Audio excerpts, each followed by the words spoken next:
আমি অবশ্যই যুদ্ধকে যুদ্ধ মনে করি, কোনো প্রতিপক্ষকে ছোট করে দেখি না। নিজেকে কত নম্বর দেবেন? মানুষের জন্য করার অঙ্গীকারটাই আমাদের সবচেয়ে বড় অঙ্গীকার। একটাই প্রতিষ্ঠান, এখানে আর কোনো বিরোধী নেই। ভোটাধিকার কেড়ে নিয়েছেন, সেই প্রতিবাদটা মানুষ জানিয়ে দিয়েছেন ভোটের বাক্সের ইভিএম এর মধ্য দিয়ে।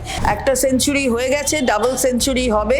দ্বিতীয় দফা নির্বাচনের আগে একেবারে হাতে গোনা মাত্র কটা দিন এবং শেষ রবিবারের প্রচার চলছে জোর কদমে। আর সেই প্রচারের মধ্যে, সেই ব্যস্ততার মধ্যেই দ্য ওয়ালের মুখোমুখি দমদম উত্তর বিধানসভা কেন্দ্রে তৃণমূল কংগ্রেস প্রার্থী চন্দ্রিমা ভট্টাচার্য। চন্দ্রিমা দি, দ্য ওয়ালে স্বাগত। নমস্কার দিদি। প্রথমে যেটা জানতে চাইবো, মাত্র তো আর কটা দিন, জোর কদমে প্রচার চলছে। এই দমদম উত্তর বিধানসভায় এবার তৃণমূল কংগ্রেসের প্রার্থী আপনি, এবং আমরা দেখেছি মমতা বন্দ্যোপাধ্যায়ের মন্ত্রিসভার গুরুত্বপূর্ণ মন্ত্রী ছিলেন আপনি, এবং তার ভরসার একটা বড় স্তম্ভ। কতটা আত্মবিশ্বাসী দিদিকে এই সিট উপহার দেওয়ার ক্ষেত্রে? না, আমি অবশ্যই যুদ্ধকে যুদ্ধ মনে করি, কোনো প্রতিপক্ষকে ছোট করে দেখি না। কিন্তু আমাদের অস্ত্র হচ্ছে মানুষের স্নেহ, ভালোবাসা, শ্রদ্ধা। মানুষের পাশে থাকার আমাদের যে অঙ্গীকার, তাকে আমরা বাস্তবায়িত করি। আমাদের নেত্রী সেই পথ আমাদের দেখিয়ে দিয়েছেন। ফলে মানুষ হচ্ছেন আমাদের সবচেয়ে বড় অস্ত্র এই যুদ্ধের। তাই আত্মবিশ্বাস তো অবশ্যই আছে, কিন্তু কাউকে ছোট করতে চাই না। এই যে আপনি সবসময় বলেন যে ব্যক্তিগত মানে কোনো প্রতিপক্ষকে আপনি ব্যক্তিগত আক্রমণ করেন না, এবং বহুত্ববাদে আপনি বিশ্বাসী, সবাইকে আপনি সমান জায়গা একটা দেন। গত 5 বছর যদি ধরা যায়, একেবারে শেষ 5 বছরের কাজের নিরিখেই এলাকার মানুষের কাছে কতটা ভরসার জায়গাটা আপনারা বজায় রাখতে পেরেছেন? নিজেকে কত নম্বর দেবেন? নম্বর বলতে পারবো না, কিন্তু এলাকার মানুষ ভরসা করেন। যেটা রাস্তায় ঘুরে, আমি 54টা ওয়ার্ডের অর্ধেকের ওপর রাস্তায় হেঁটে ঘুরেছি। প্রায় 35টা ওয়ার্ড আমার রাস্তায় হেঁটে ঘোরা। আমার কেন্দ্রের মধ্যে 54টা ওয়ার্ড আছে, দুটো পৌরসভা মিলিয়ে। তাতে মানুষের যে সাড়া আমি দেখেছি, তাতে তাদের ভরসা আমার ওপর, সেটা তারা কিন্তু দেখিয়েছেন।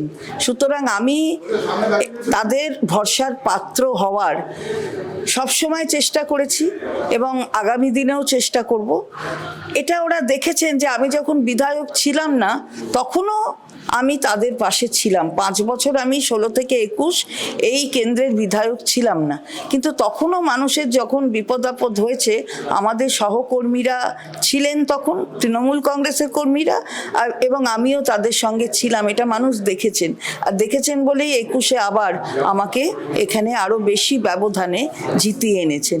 মানুষ সব দেখেন।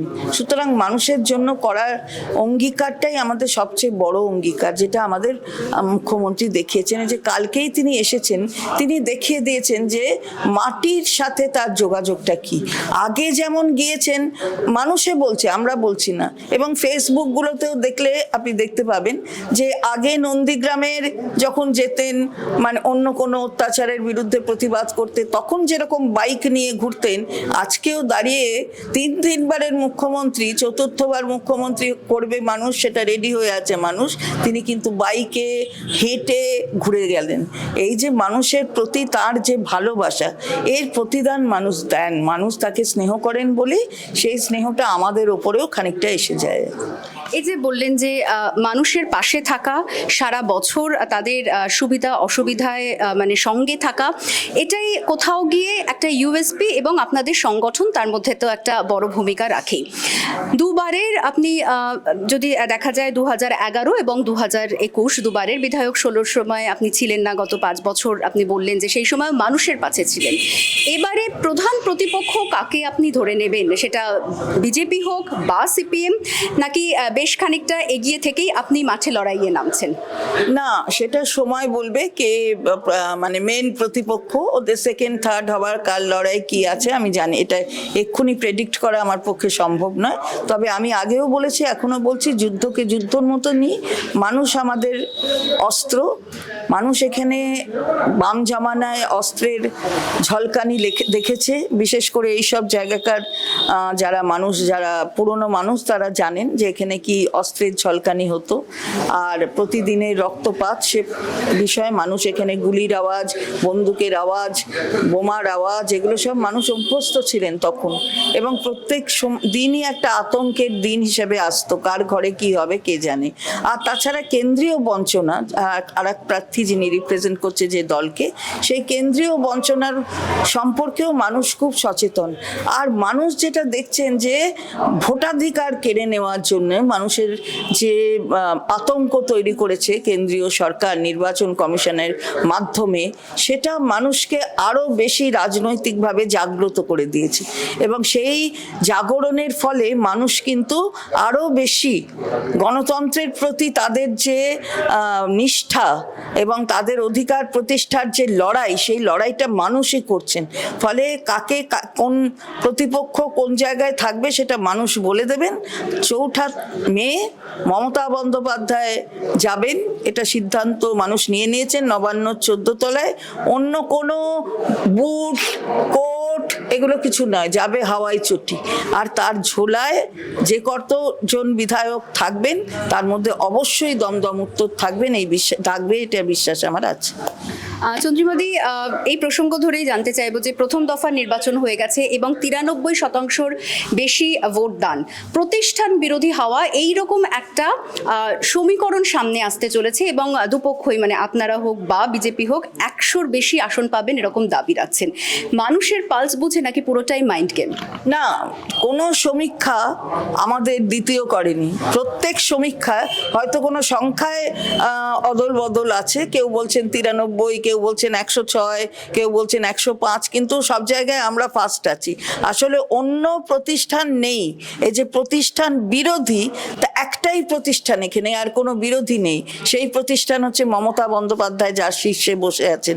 সুতরাং এখানে প্রতিষ্ঠান বিরোধী কিছু নেই বলে ওই নৌকা বিহার টিহার করে উল্টাকে লটকা দেঙ্গে সব বলে টলে কিছু হবে না।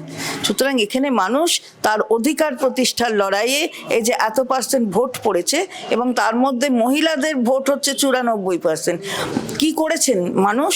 সহনাগরিকের ভোটাধিকার কেড়ে নিয়েছেন, সেই প্রতিবাদটা মানুষ জানিয়ে দিয়েছেন ভোটের বাক্সের ইভিএম এর মধ্য দিয়ে। তো এইটা মানুষ করেছেন, তাই এত সংখ্যায় ভোট পড়েছে। আর যারা ভোটাধিকার কেড়ে নিয়েছে তাদের পক্ষে মানুষ সমর্থন কখনোই জানাননি, এটা একেবারে বাস্তব। দ্বিতীয় দফার নির্বাচন নিয়ে কতটা আশাবাদী তাহলে? আমরা তো বলে দিয়েছি অলরেডি, এবং আমাদের নেতা অভিষেক বন্দ্যোপাধ্যায় বলে দিয়েছেন যে একটা সেঞ্চুরি হয়ে গেছে, ডাবল সেঞ্চুরি হবে, এবং সেটা কোথায় গিয়ে থামবে এখনো পর্যন্ত বলা যায় না।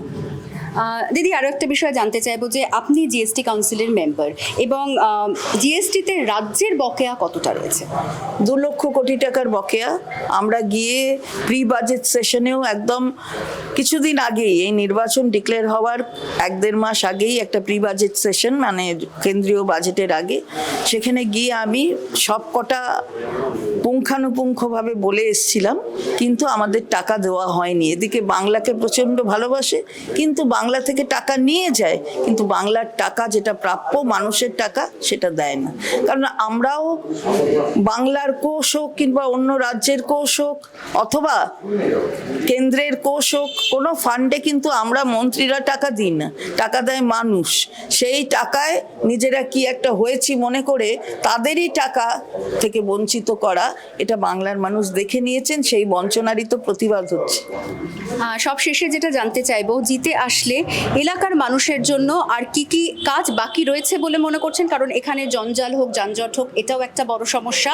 এবং সার্বিকভাবে বাংলায় তৃণমূল কংগ্রেসের ফলাফল ঠিক কত আসন নিয়ে তারা আসতে চলেছে, সেই বিষয়ে বা কি বলবেন? না, আসন তো আমি আগেই বললাম যে অলরেডি আমাদের নেতৃত্ব বলেছে যে 100 সেঞ্চুরি হয়ে গেছে, আর একটা সেঞ্চুরি হয়ে যাবে, এবং সেটা কোথায় সেঞ্চুরি পেরিয়ে কোথায় যাবে সেটা বলা মানে এক্ষুনি ভাবা যাচ্ছে না আর কি, কোথায় সেঞ্চুরি পেরিয়ে যাবে। ফলে সেই দিকে মানুষ সেটা ঠিক করে দেবেন।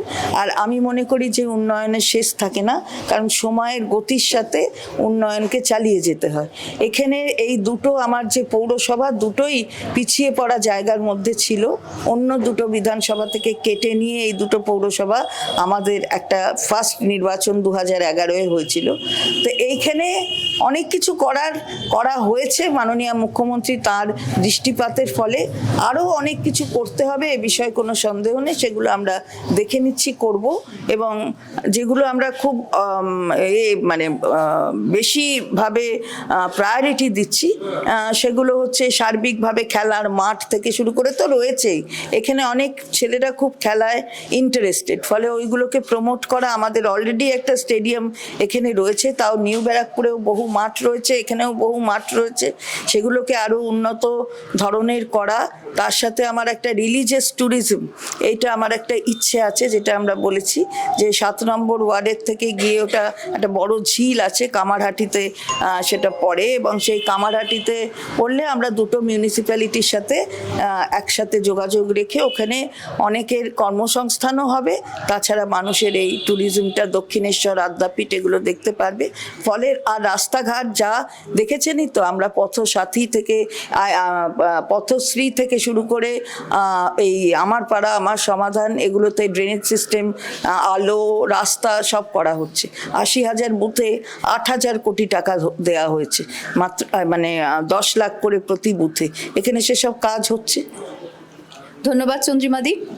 নির্বাচনী প্রচারের ফাঁকে দ্য ওয়ালের মুখোমুখি হয়েছিলেন দমদম উত্তর বিধানসভা কেন্দ্রের তৃণমূল কংগ্রেস প্রার্থী চন্দ্রিমা ভট্টাচার্য। ক্যামেরায় শক্তিকের সঙ্গে অর্পিতা, দ্য ওয়াল।